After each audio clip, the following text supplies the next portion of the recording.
manner in which you came in. I fully agree with you as violence, but we're not. We're not violent.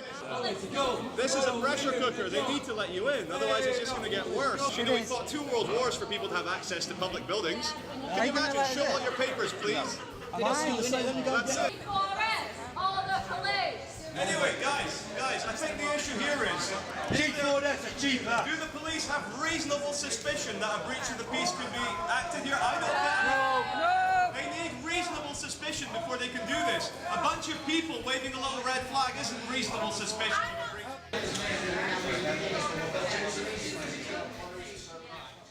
Well, basically, the statistics were released the other week that since Cameron's been in power, homelessness has risen by over 50%.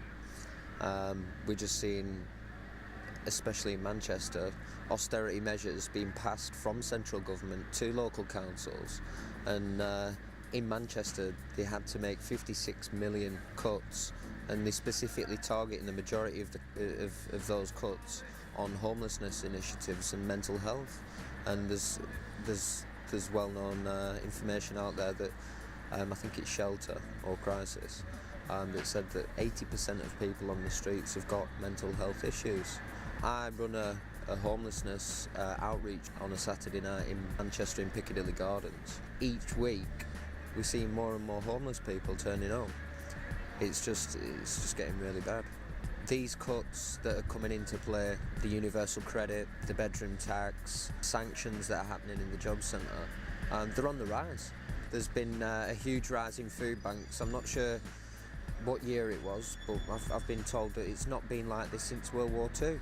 We're seeing hundreds of thousands of people dependent on food banks, whether they're homeless, whether they've got a home, and it's just that these cuts are affecting everyone now. And it's supposed to be the 5th richest country in the world. Every time I come to Manchester, I see people sleeping rough on the streets, and I see young people who've only been on the streets for a very short space of time. And I think about the future that they have compared with my own children.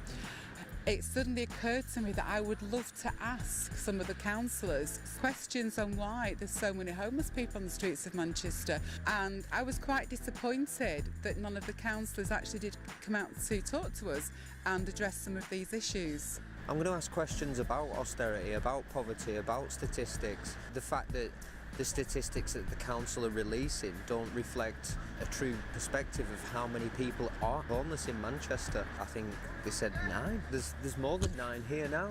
And the thing is with yearly audits, the person who conducts the audit goes out one night a year, and they're only allowed in well-lit areas.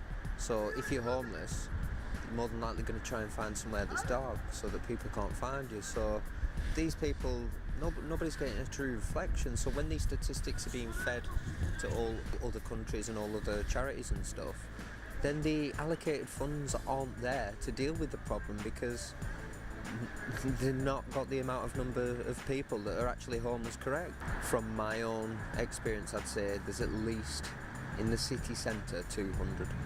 Yeah, the thing is a lot of these public services, they're sending people to different initiatives to go and do different things, and by the time they've spoken to 7 or 8 different people and they've all told them to do a different thing, their head's battered at the end of the day, and they sit down outside and more than likely do anything they can to try and forget about the problems. Basically, if anybody wants to get involved, we're at Manchester Piccadilly Gardens from 4 p.m.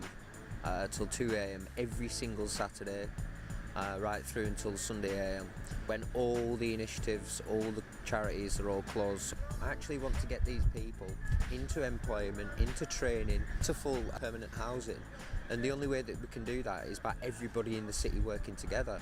So for instance, if all the corporates that work in this city that aren't necessarily paying tax in this country, if they want to give something back and give one of these homeless guys a job, or if they want to point them in the right direction to a landlord that can offer them permanent accommodation, or even if you just simply come down to our outreach and speak to these guys, listen to what they're having to undergo, listen to the problems that they're having to go through each and every single day, and until you come down and see it, then I don't think you'll understand it. I don't judge anybody who ever takes drugs or drink, especially if they're living on the streets.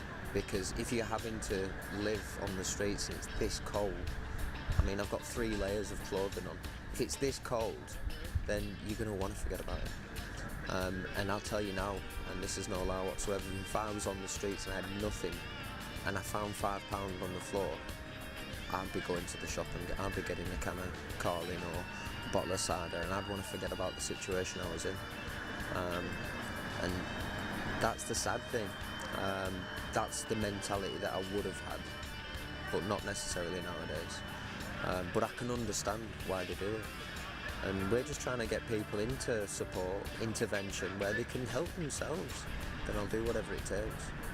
I'm not here to make friends, and I'm not here to adhere to anything. I'm just here because I care.